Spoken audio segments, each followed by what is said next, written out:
Yeah, I received a call just lately a while ago. That's why I cut it off earlier. Cut this off earlier because I'm on it. I recognize the area code from Louisiana, so I'm on it to check it out. And they didn't leave a voicemail or nothing, so I don't have no working idea what it was about. Probably about it was probably about my laundromat. Um, um, I'm here, so the only thing I can't really help them right now with my laundromat or anything about my laundromat. Or the machines in my laundromat. I can't help them with it right now. So so I tell them to um I give them the information and let them know that yes, we are open 24 hours a day. We are the cheapest laundromat in town. Um, it's open 24 hours, 24/7. Um, um, if you have any issues or problems with the machines, call me back. I'll give you the number to Dennis. Dennis is the other owner. Um, um, and he lives right there in Slidell, Louisiana. And call me back if you have any problems, issues, or whatnot. And I'll give you his number, and you can call him, or you can meet him there at my laundromat at 6 in the morning. 6 in the morning. He's over there to make sure the machines are going good. You know, like clean them out, clean them nice. Because what he does is he collects the money from the quarters and stuff from the machines, and um,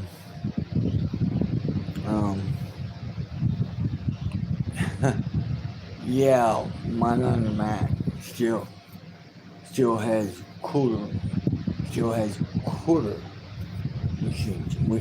I haven't went digital. I haven't went all digital yet because well, it costs too much money. Because if I go all digital at my laundromat, um, then the bottom line is it, it something goes wrong with it. It breaks down and whatnot. The digital reader actually does cost more to fix or replace than the coin slot. So as of right now, sticking with the coin slot. So yeah, we also own um, we also own the heating and cooling business there in Louisiana. Um, um, and whatnot. And I know, I mean, I have got inquiries from some people before or there asking about what the hell's going on with my hair and whatnot. Well, I did this for my mother because well, she died May 13th this year, but I didn't know her. I don't know any of my family because of the explosion um, in the war.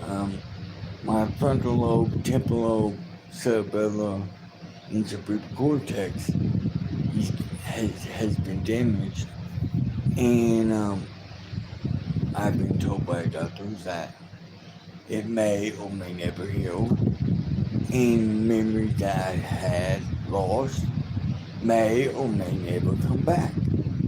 And I thought, hey, okay. So, but the only reason I was able to remember my mother as a person is because we would Skype like almost every day. So when she died, yeah, I did feel bad.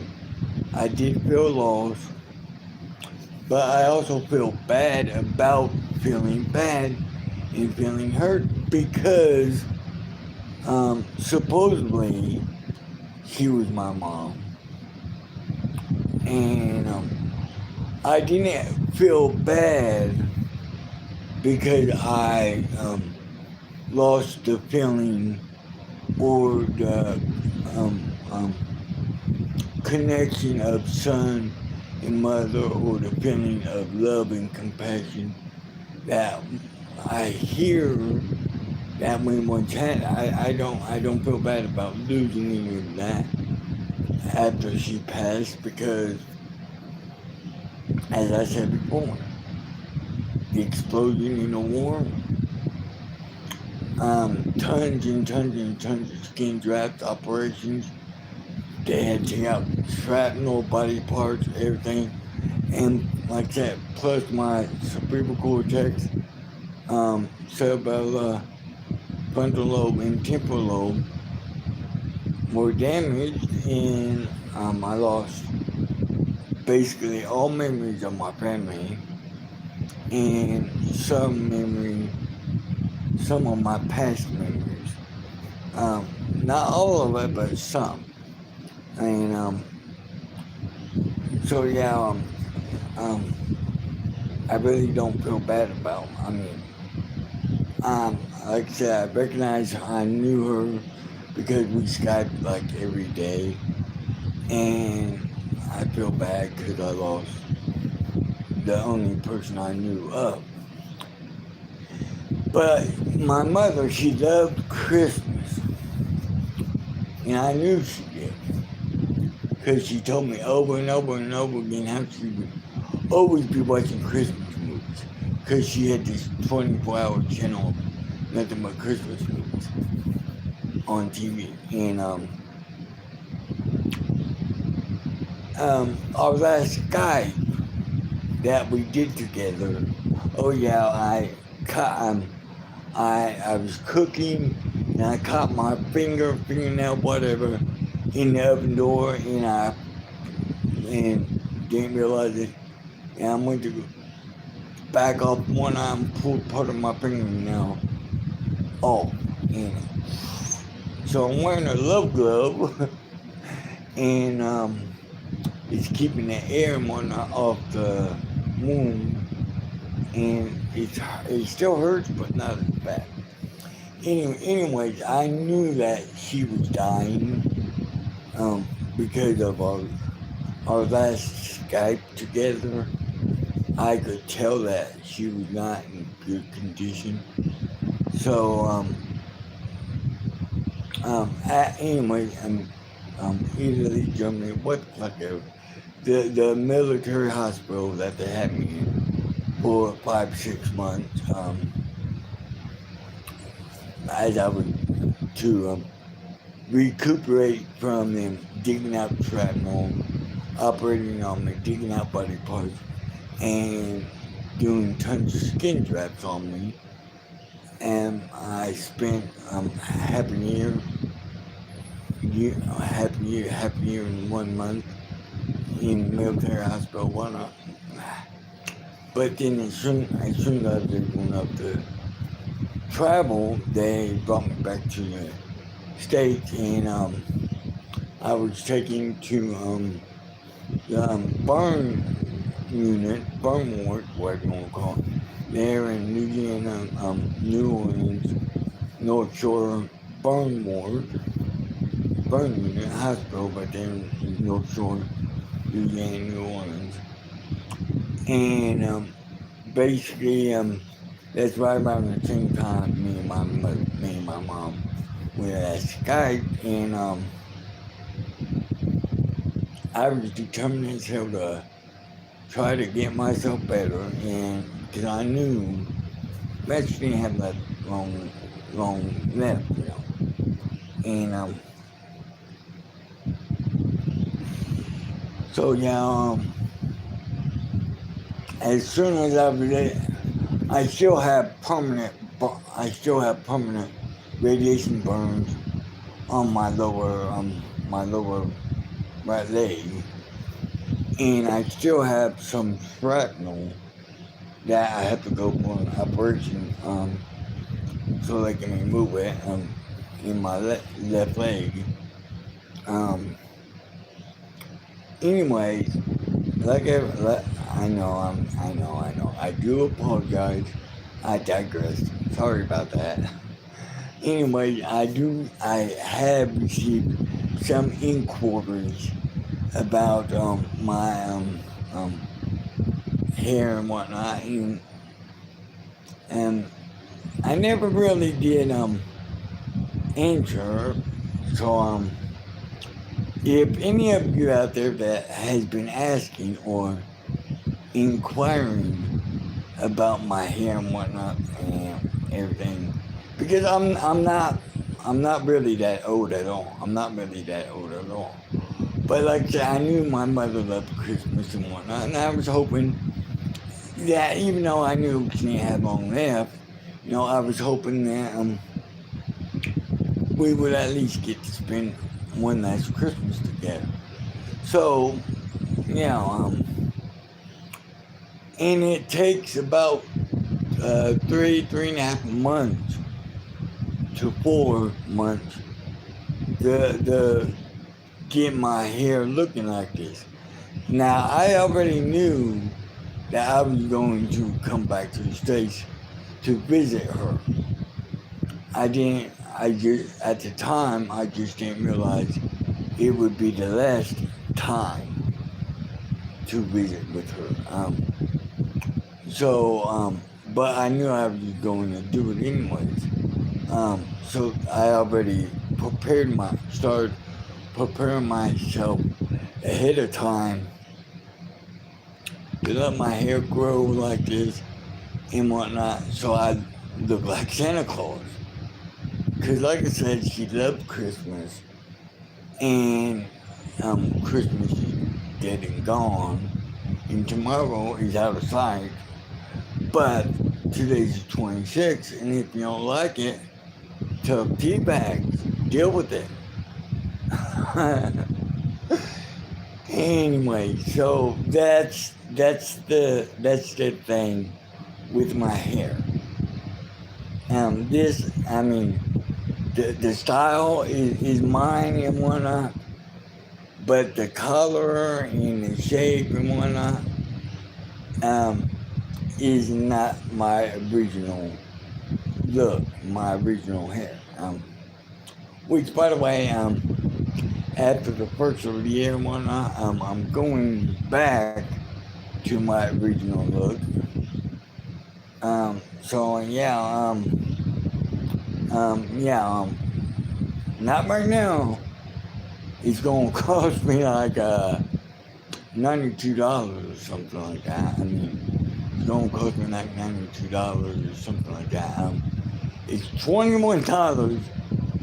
It's $21 for the haircut, and it's $72.75 for the professional facial job, facial and hair job, and everything. So all together, it's gonna be like around $92. And stop shaking your head, because I'm gonna knock it right off. I have this little thing, in my window. I have this little thing in my window right here, and it's solar powered. And when the sun is shining on or whatnot, it bobs its little head, this little thing. So yeah, and sometimes it gets on my nerves. But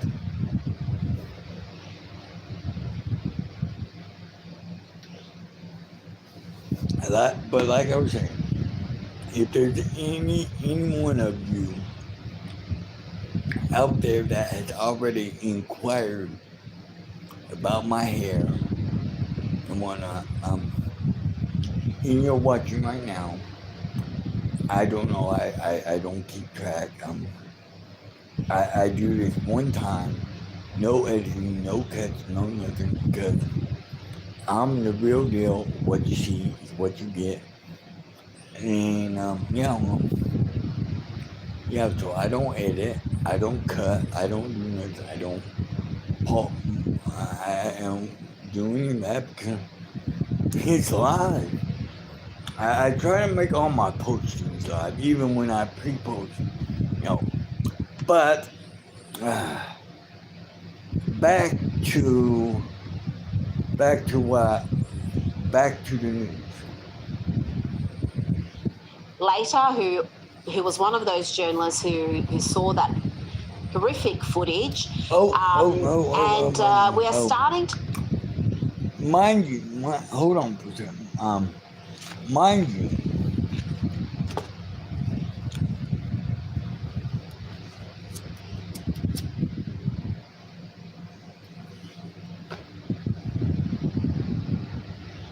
mind you, the press only shows us what they want us to see. And people say, well, what is press? Well, the people ask that sometimes. And thing is, really, the press has nothing, doesn't have a damn thing to do about, because yes, we see only what they want us to see and hear in reading a damn newspaper. Son of a bitch, yeah, I know. But the governments control the media and all that shit.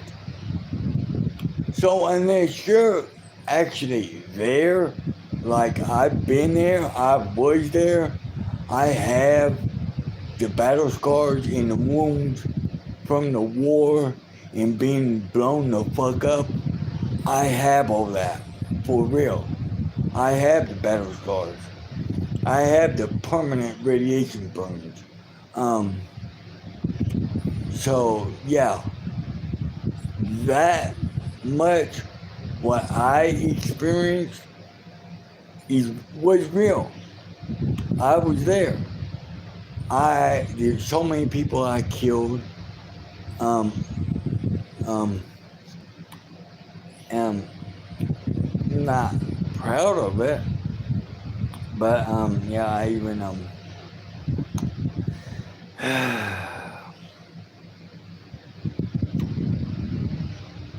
the one that I keep having nightmares about more than anything, more than the goddamn foxhole being blown up. Um,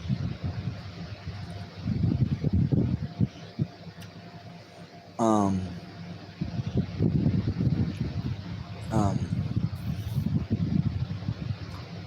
we were all at the mess tent, and if you don't know what a mess tent is, and you've never really watched any war movies or anything, well, fuck war movies, because none of that shit's real, because it's nothing like real war, you know. But bottom line is,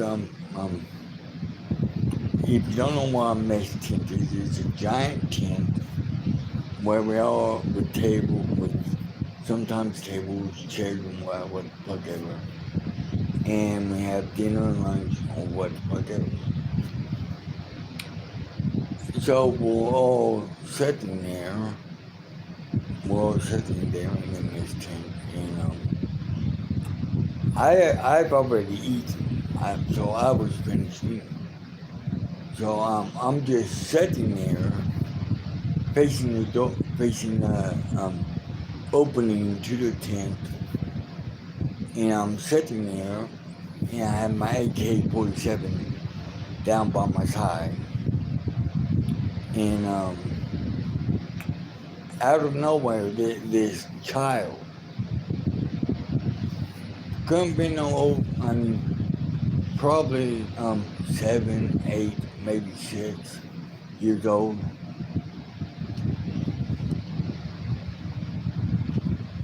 Um, he walked into the hole, and no one's really paying attention because they're all gibble gabbling and laughing, cutting up and whatnot, and eating and stuff in no places.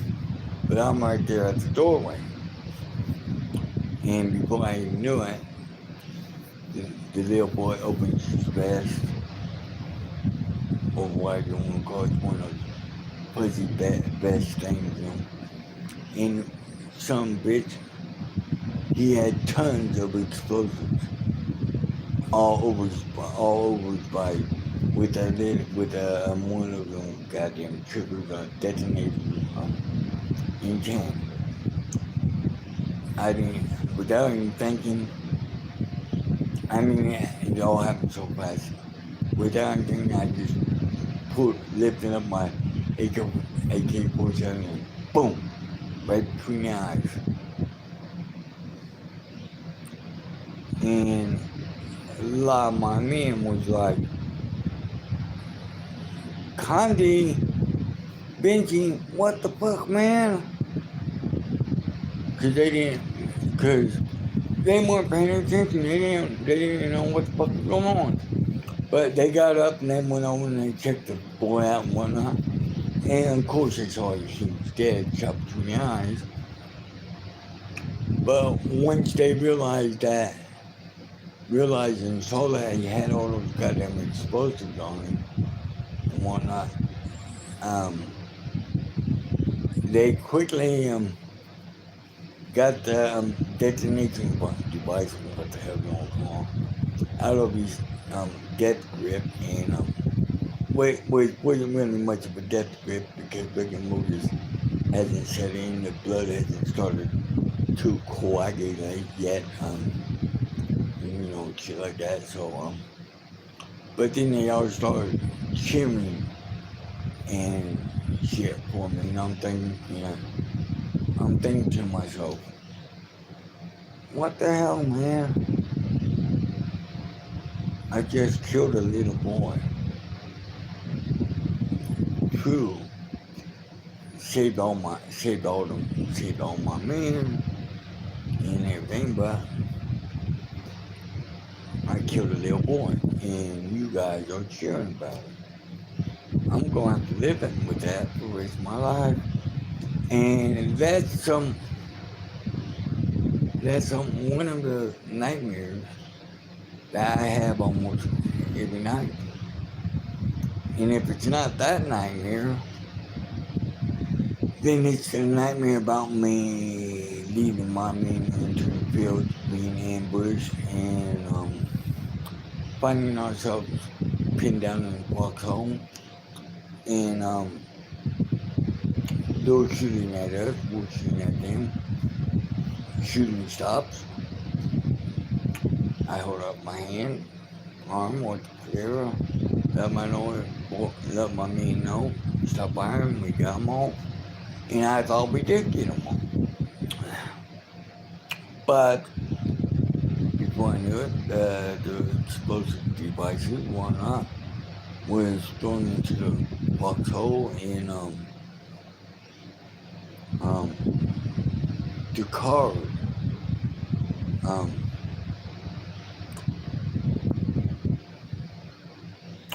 and just a day before, everybody was making fun and mocking the card, because the card was saying how he loved all of us and everything. Yeah. And when we all get back to the States, y'all gonna buy all of us around a beer. And he loves us and wouldn't know what to do without us and everything. And because of all that, a lot of my men was making fun of him and mocking him. Of course, behind his back, he didn't really know about it, but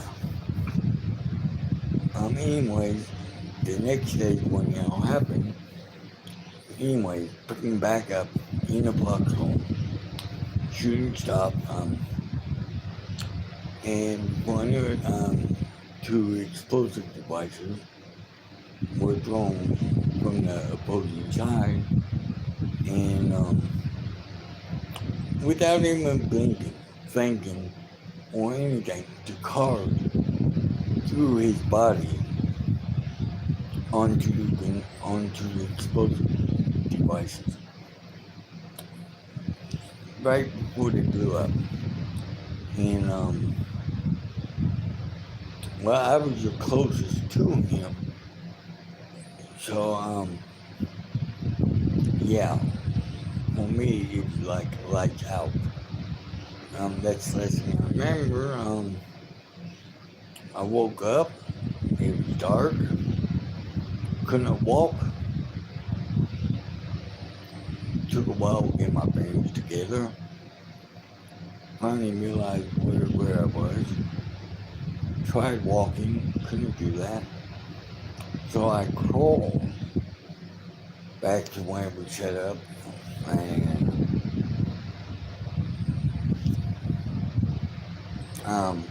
I couldn't walk because my ankle was shattered, and I got 4 or 5 different places was plucked around. And they rushed me to the military hospital, and fuck, I don't know, Italy, Germany, what the guy. I was in too much pain to keep track. I don't get fucking but had 4 degree burns, 4, 4 degree burns, about 85% of my body, and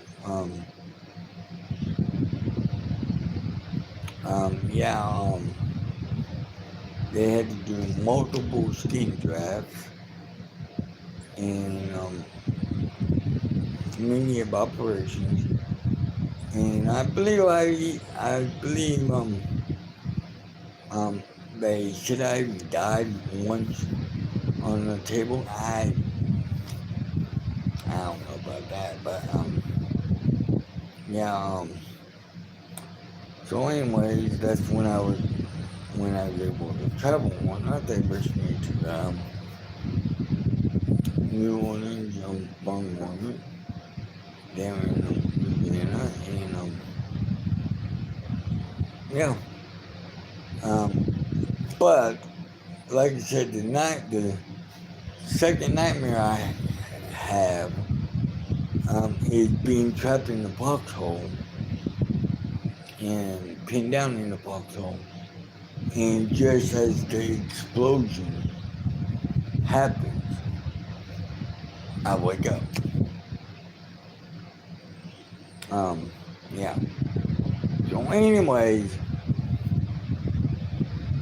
I was there. I have the permanent scars, the permanent wounds, the shrapnel in my leg. I'm still, and so I know for a fact that what I experienced was real, is real, was real, and will live on forever in my wounds. But that's why I love to hate these motherfuckers. The ones that report on the news and shit like that. Because they are sitting there nice and comfortable. And by the way, I'm using a voice amplifier, so if my voice gets a little loud, let me know and I will turn the voice amplifier down, because I have to use a voice amplifier because I don't talk loud. So that's why I use a voice amplifier. But if it's a little too loud, let me know and I will turn the voice amplifier down. I mean, that's if you're viewing this right now, you know. But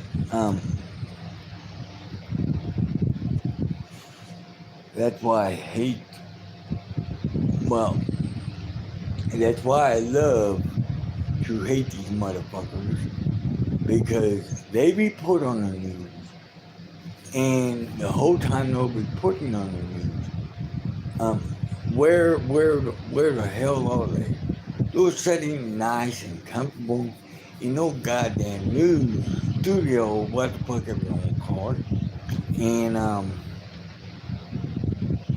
they'll be putting on news that has already been reported on, but from a different angle. And they don't know whether it's true or not, because like I said, the media controls what we see and hear. And if they don't want us to see and hear it, they won't allow it. And the government control the media. So fuck, you know, like me, unless you were there and you know what was really going on. Um, yeah. Oh, and by the way, Iraq, Israel, what the fuck ever you want to call it, you know, Iraq, whatnot. Those motherfuckers at the time, those motherfuckers didn't have nuclear um, weapons of mass destruction. They really didn't. So yeah, the U.S. government and the U.S. president and whatnot, they and I mean, I worked for the government 15 years, and I know for a fact those motherfuckers lie. Anyway, back. I know. I'm sorry. I do apologize. I digress. Shoot a pickle. No, shoot a pickle. Back to the news. Get reporting on what they've seen. I want to show you this tweet from Andrew Neil, who says journalists are in tears as IDF shows them body cam footage of massacres by Hamas terrorists on October 7, with civilians and soldiers being... Now see,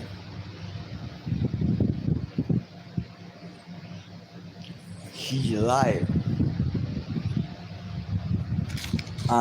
Why is she a liar? Well,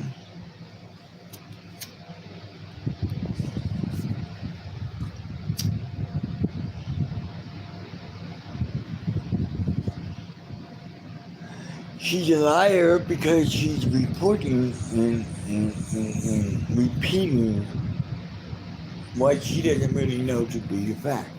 She doesn't know it to be true. She just knows what she's been told or what she's heard from other people, you know.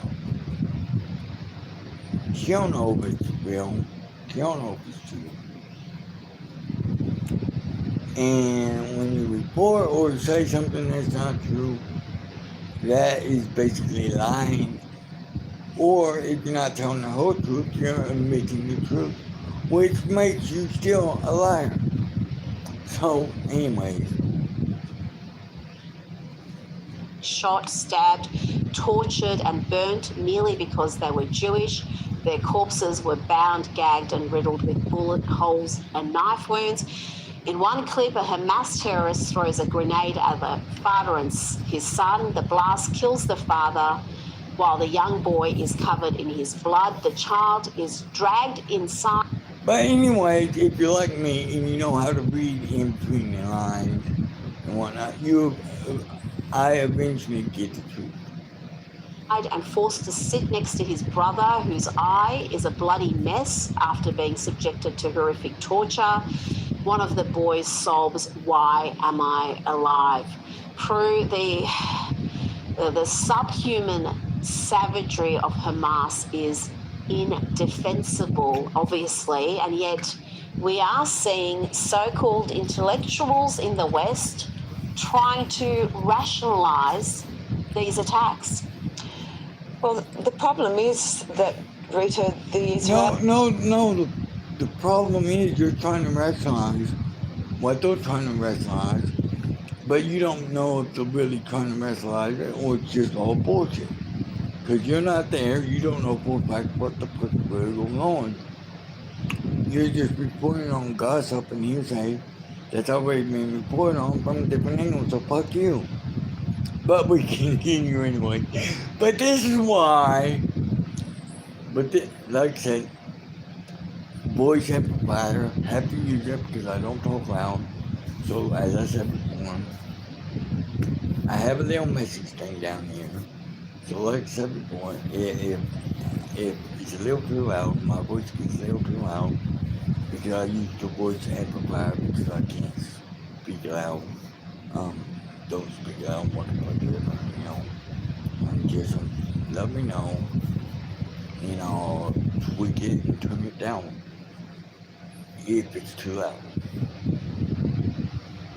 Israelis haven't been waging the propaganda war that Hamas has. And we have intellectuals or pseudo-intellectuals and, of course, left-leaning media who are very happy to accommodate this propaganda that Hamas is putting out. And it's sad to say, but these horrific images that have been shown to selected journalists really need to be shown more broadly because we're hearing one side of the story. One cannot underestimate the misery that the Palestinians in Gaza are going through. There, she kind of admitted the truth. We only hear one side of the story. That's just a simple, asinine way of saying we don't know whether it's true or not. We're not there, so yeah, we're only on one side of the story. Is it true? Fuck, we don't know. We're not there. It's like when Bill Clinton, way back when he was president. Now I'll touch on this real quick. Bill Clinton has did a lot of fucked up shit in his time in office, with the cum stain on Monica Lewinsky's dress. I do not have sex with that woman. She gave you fellatio, and you performed cunnilingus on her, so yeah, that's sex, you know. I do not have sex with that woman. Anyway, he did. I admit he did a lot of bullshit in his time as president. And yeah, but and because of all that shit, I despise him. But at the same time, I do have the utmost respect for him as president, besides John F. Kennedy Jr., which tried to expose the government. That's why he was killed, basically, along with Marilyn Monroe, because Marilyn Monroe had all the notes that she's going public with, trying to go public with after his death. And they said she committed suicide with pills that weren't up, but it was proven that the pills were forced down her throat after reading movies already set in. But they covered it up. But the bottom line is that I respect Clinton. I respect Bill because, as president, because he's the only motherfucking son of a bitch in president. And he is a son of a bitch, by the way, because I read somewhere that his mother did have him out of wedlock, and if you read in 1975 Webster's dictionary, definition of the word bitch is a lot of people say, well, it's a female dog. No. Nowadays, nowadays they got female dog definition of bitch as the first, as far as I read, back in mid 2000. They got that as the first definition of the word bitch. But 1975 Webster's Dictionary definition of bitch. The first definition of the word bitch is woman that gives birth to child out of wedlock.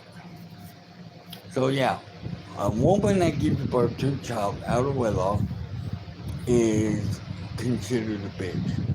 And the second definition of bitch is female dog. Anyway, so, but yeah, anyways, like I'm saying, I know, I'm digressing. Sorry about that, I do apologize. But Bill Clinton, I do respect him as a president because, and this is the God's honest truth right here. Bill Clinton is the only president in my lifetime that has ever fully admitted on public TV in a national broadcast, on public TV, he openly admitted that yes, we do have a real UFO at Area 51. Now he didn't he didn't say where the UFO came from. He didn't say how we got it. He didn't say when we got it. But he admitted that yes, we do have a real UFO at Area 51. Now, I mean that's really no big shocker because a lot of people already assume in whatnot that we did have a UFO at Area 51. But the bottom line is Bill Clinton is the one and the only president to nationally come out on live TV in a press conference and admit that yes, we do have a real UFO at Area 51. Now a lot of people are so fucking asinine.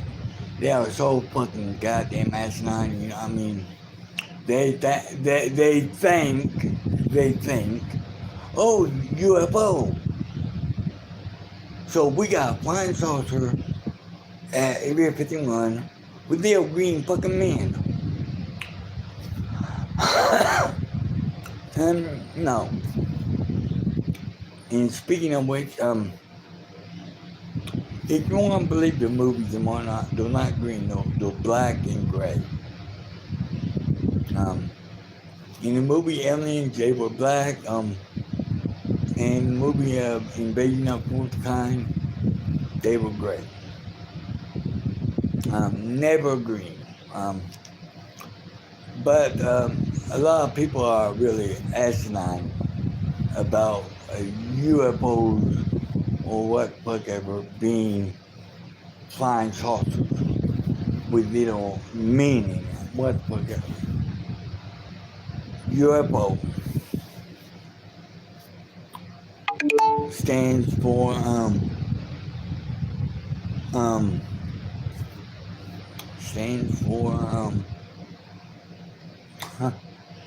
unidentified flying object. And we're gonna have to pick the news back up later because my lady friend, she just texted me, and you probably heard the beep beep beep beep beep or whatever. She just texted me and she's ready to go to the store. So pick this up later as soon as possible. So until next time, yeah, have a good day.